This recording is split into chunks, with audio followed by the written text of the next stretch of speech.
नमस्कार,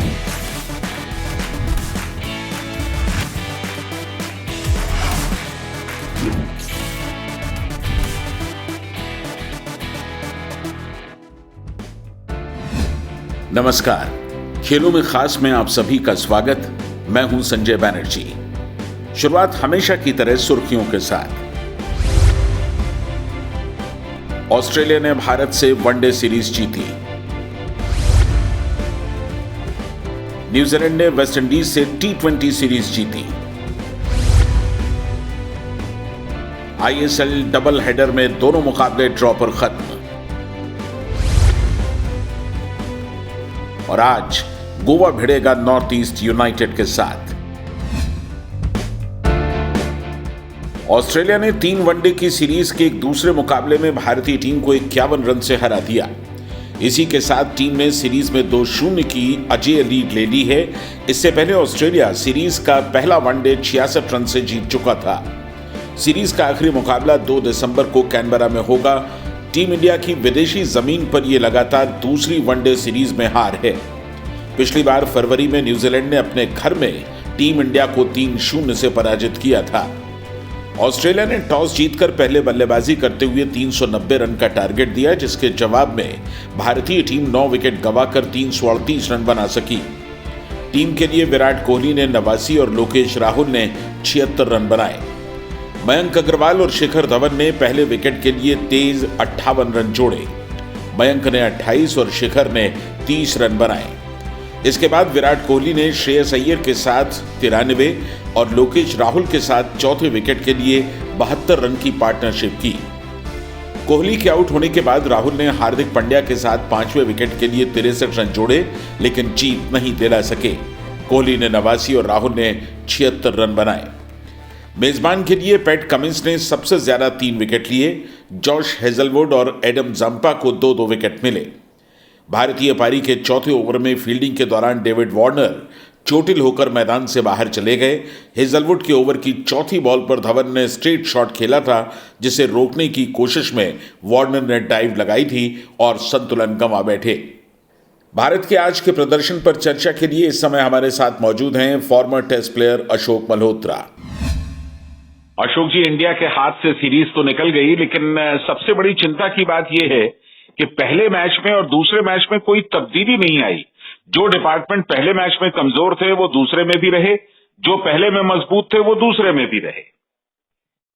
जी बिल्कुल, और यही हैरानी की बात है कि इतनी बुरी तरह से पिछला मैच हारने के बाद भी आपने कोई बदलाव नहीं किया। मैं जानता हूं कि आप जो एक बार 11 चुन लेते हैं उसमें ज्यादा बदलाव नहीं करना चाहते, क्योंकि वो आपकी सबसे बेहतरीन 11 होती है। लेकिन नवदीप सैनी ने जिस तरह पिछले मैच में गेंदबाजी की, एक बार फिर उस कसौटी पर उन्होंने निराश किया सबको। और यजुवेंद्र चहल जिनको उन्होंने बड़ी आसानी से उनके धुलाई की, तो कहीं ना कहीं थोड़े बदलाव करना बेहतर होता, क्योंकि आपकी जो कमजोर कड़ी दिखाई दे रही थी वो गेंदबाजी थी। अगर दूसरी टीम 380 390 बना देती तो फिर आपके लिए बहुत कठिन हो जाता है, जितनी भी बेहतर आपकी बल्लेबाजी।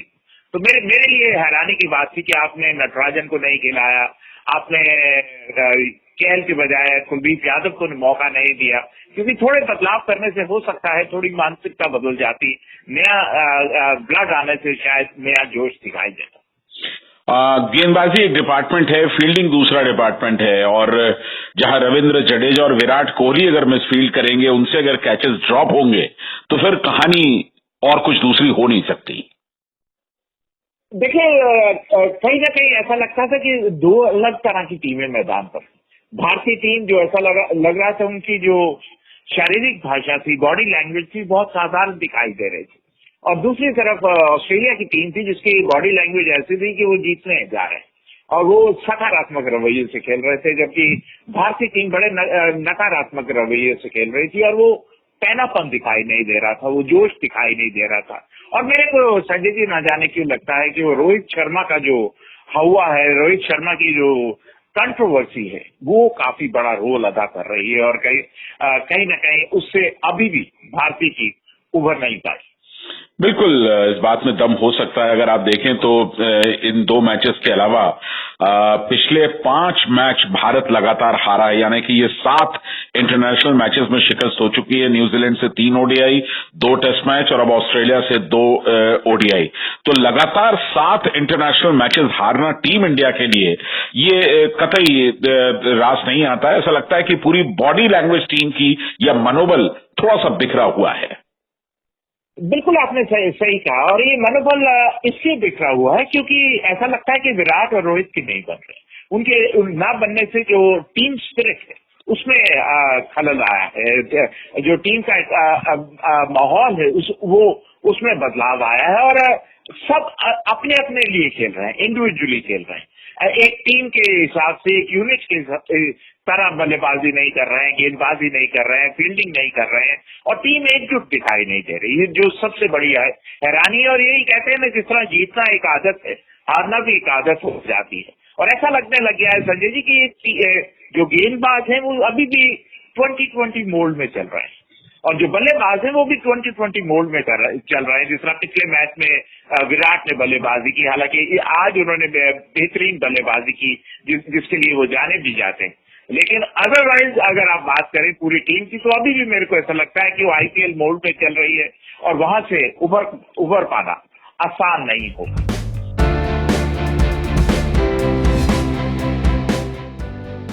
दूसरे वनडे के इंटरेस्टिंग स्टैट्स के साथ स्टैट्स कॉर्नर में मोहम्मद शाउद्दीन।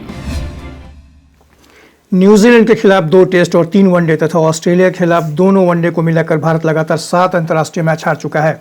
पिछले 17 सालों में यह पहला मौका है जब भारत को लगातार 7 अंतर्राष्ट्रीय मैचों में हार का सामना करना पड़ा है। भारतीय कप्तान विराट कोहली ने अपना 250वां वनडे मैच खेला। कोहली 250 वनडे मैच खेलने वाले भारत के 9वें खिलाड़ी हैं। विराट कोहली ने अपने अर्धशतकीय पारी के दौरान अंतर्राष्ट्रीय क्रिकेट में 22,000 रन पूरे कर लिए। 22,000 रन बनाने वाले कोहली दुनिया के 8वें बल्लेबाज हैं। कोहली ने दूसरे वनडे के दौरान ही ऑस्ट्रेलिया के खिलाफ 2,000 रन पूरे कर लिए। वनडे में ऑस्ट्रेलिया के विरुद्ध 2,000 रन बनाने वाले कोहली भारत के 3रे और दुनिया के 5वें बल्लेबाज हैं। दूसरा मैच हारने के बावजूद भारतीय पारी में शीर्ष के 7 बल्लेबाजों ने 20 से ज़्यादा रन का योगदान दिया है। भारत के लिए वनडे में यह इस तरह का पहला उदाहरण है। डेविड वार्नर और फिंच ने पहले विकेट के लिए शतकीय साझेदारी की। भारत के खिलाफ यह लगातार तीसरा मौका है जब विपक्षी टीम की ओर से पहले विकेट के लिए शतकीय साझेदारी हुई है। वनडे में भारत के खिलाफ पहली बार ऐसा हुआ है। भारत को लगातार 5वें वनडे में पहले पावर प्ले में एक भी विकेट नहीं मिला है। स्टीव स्मिथ ने पिछली 5 पारियों में भारत के खिलाफ 2 अर्धशतक और 3 शतक जमाए हैं। इस तरह केन विलियमसन के बाद स्मिथ पहले खिलाड़ी हैं जिन्होंने 2014 के बाद भारत के खिलाफ लगातार 5 पारियों में 50 से ज़्यादा का स्कोर किया है। ऑस्ट्रेलिया के पहले 5 बल्लेबाजों ने 50 से ज़्यादा का स्कोर किया। इससे पहले 2013 में भी जयपुर में ऑस्ट्रेलिया के टॉप 5 बैट्समैन ने भारत के खिलाफ 50 रन का आंकड़ा छुआ था।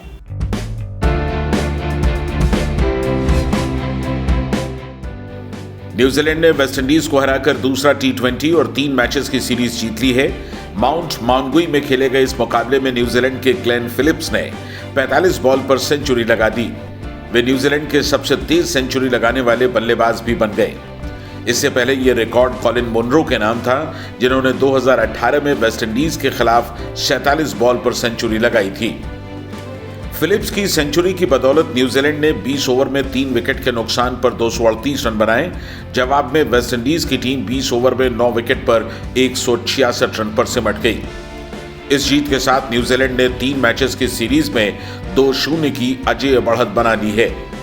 ग्लेन फिलिप्स को उनकी शानदार बल्लेबाजी के लिए man of the match award भी मिला।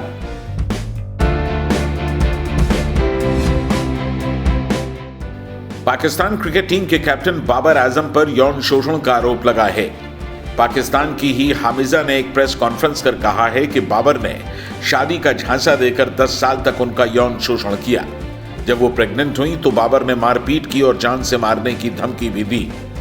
हामिजा ने कहा कि मैंने पाकिस्तान क्रिकेट बोर्ड से कांटेक्ट करना चाहा है, लेकिन उन्होंने ये कहा है कि यह बाबर का पर्सनल मामला है और वे इसमें कुछ नहीं कर सकते।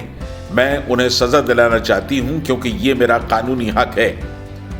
उन्होंने कहा कि जब तक मुझे इंसाफ नहीं मिलता मैं बाबर के खिलाफ हर फोरम में प्रोटेस्ट करती रहूंगी। हामिजा ने पीसीबी से बाबर को कप्तानी से हटाने की भी मांग की है।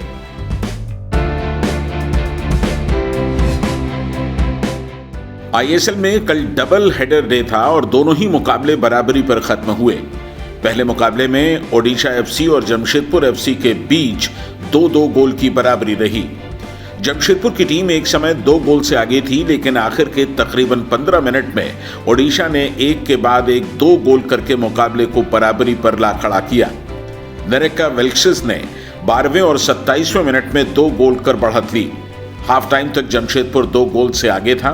दोनों टीमों के एक ही प्लेयर ने दोनों हाफ में 2-2 गोल किए।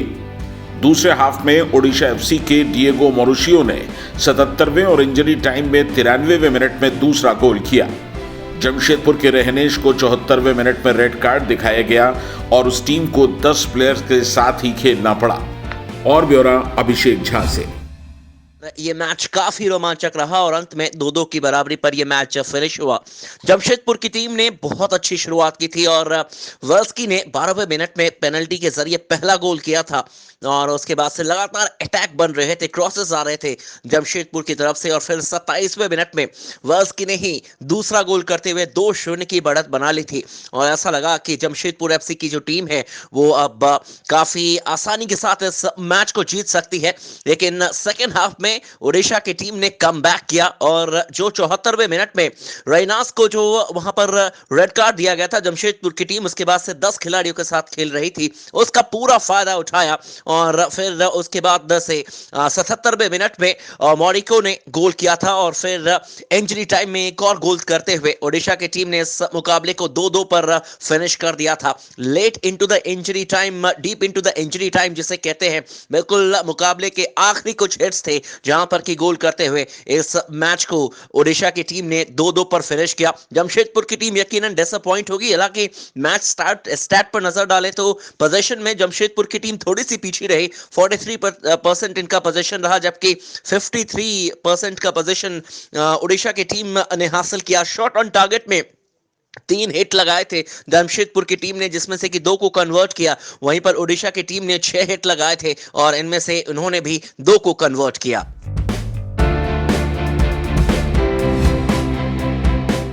कल खेले गए दूसरे मैच में चेन्नईयन एफसी और केरला ब्लास्टर्स का मुकाबला भी ड्रॉ पर खत्म हुआ। दोनों टीमें निर्धारित समय तक कोई गोल नहीं कर सकी। केरला के पास तकरीबन 60% पोजीशन था, लेकिन वो मुकाबले के दौरान मिले हुए मौकों को गोल में तब्दील नहीं कर पाए। दोनों ने इस मुकाबले से पॉइंट्स बांट लिए। चेन्नईयन ने इससे पहले जमशेदपुर को हराकर पूरे 3 पॉइंट्स लिए थे, जबकि केरला इससे पहले एटी के मोहन बागान से हारा था और नॉर्थ ईस्ट के साथ ड्रॉ खेलकर सिर्फ 1 पॉइंट ले सका था। ब्यौरा एक बार फिर अभिषेक झा से। ये मैच 0-0 पर खत्म हुआ, यानी कि दोनों ही टीमों को 1-1 पॉइंट से ही संतोष करना पड़ा। मुकाबला काफी इंटरेस्टिंग था और शुरुआती पल में चेन्नईयन एफसी ने लगातार पकड़ बनाकर रखा था इस मैच में। केरला ब्लास्टर्स के अगेंस्ट कई मौके बने थे, लेकिन तारीफ करनी पड़ेगी गोमेज की, जो कि केरला ब्लास्टर्स के गोलकीपर हैं। क्या कमाल का परफॉर्मेंस करके दिखाया और जब सेकेंड हाफ में पेनल्टी का मौका मिला था उसे उन्होंने कन्वर्ट नहीं होने दिया था। अकेले अपने दम पर इस मैच से चेन्नईयन एफसी की टीम जहां पर 3 पॉइंट्स ले सकती थी उसे उन्होंने अवॉइड करा दिया, उसे उन्होंने कैंसिल करा दिया और केरला ब्लास्टर्स की टीम में इस मुकाबले से पॉइंट निकाल कर चली गई। लेकिन सेकेंड हाफ में केरला ब्लास्टर्स के पास भी मौके बने थे, लेकिन डिफेंस लाइन काफी सटीक परफॉर्मेंस करती हुई नजर आई चेन्नईयन की और जो अटैकिंग थर्ड में खिलाड़ी थे केरला ब्लास्टर्स के, उनके फिनिशिंग टच भी थोड़े से मिसिंग रहे थे। 0-0 की बराबरी, लेकिन मुकाबला बिल्कुल भी बोरिंग नहीं था, एंटरटेनिंग मुकाबला था। दोनों ही टीमें कोशिश कर रही थी लेकिन कन्वर्ट नहीं कर पाई थी, जिसकी वजह से जो आज का मुकाबला है वो 0-0 पर खत्म हुआ। अगर अंक तालिका पर नजर डालें इस समय तो केरला ब्लास्टर्स की टीम 7वें स्थान पर है। 3 मैचेस खेली हैं जिनमें से कि 2 उनका ड्रॉ है, 1 हारी है, 2 पॉइंट्स है। वहीं अगर चेन्नईयन की टीम की हम बात करें, तीसरे नंबर पर है, 2 मैच खेली है, 1 जीती है, 1 ड्रॉ रहा है और उनके 4 पॉइंट्स हैं।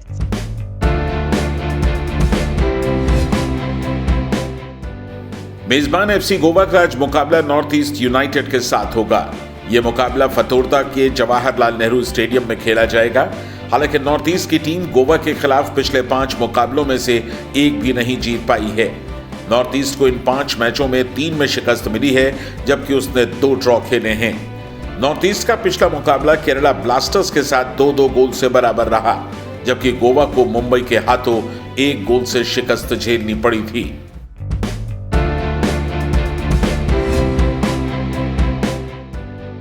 द्युति चंद और केटी इरफान सहित 8 ट्रैक एंड फील्ड एथलीट्स को टारगेट ओलंपिक पोडियम स्कीम यानी कि टॉप्स के कोर ग्रुप में शामिल किया गया है। स्पोर्ट्स अथॉरिटी ऑफ इंडिया ने कल इसकी जानकारी दी। इसके अलावा 7 और एथलीट्स को टॉप्स के डेवलपमेंटल ग्रुप में शामिल किया गया है। साई के अनुसार सेल की 50वीं बैठक में इन एथलीट्स को उनके परफॉर्मेंस के बेसिस पर कोर ग्रुप में जगह दी गई। 9 अन्य एथलीट्स के परफॉर्मेंस की समीक्षा करने के बाद उन्हें टॉप स्कीम में बरकरार रखा गया, जिसमें नीरज चोपड़ा, हिमा दास और तेजिंदर पाल सिंह तूर शामिल हैं। ट्रिपल जंप के अरपिंदर सिंह को टॉप स्कीम से फिलहाल बाहर कर दिया गया है। टॉप स्कीम स्पोर्ट्स मिनिस्ट्री का एक ऐसा प्रोग्राम है जो इन एथलीट्स की तैयारी में मदद करती है ताकि वे 2020 और 2024 के ओलंपिक्स में मेडल्स जीत सकें।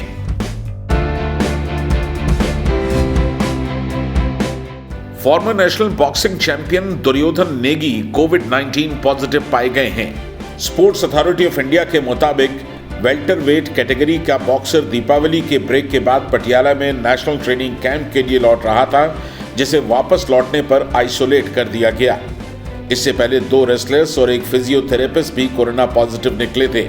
इनमें से एक रेसलर नरसिंह यादव डोपिंग के कारण 4 साल का बैन पूरा करने के बाद पहले इंटरनेशनल टूर्नामेंट की तैयारियों में जुटे थे।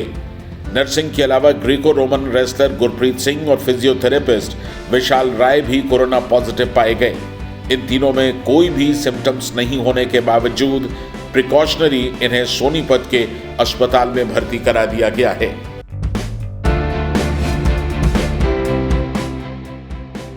आज का खेलों में खास यहीं तक। स्पोर्ट्स अपडेट्स, वीडियोस और ब्लॉग्स के लिए आप हमारी वेबसाइट sportszindagi.com जरूर विजिट करें।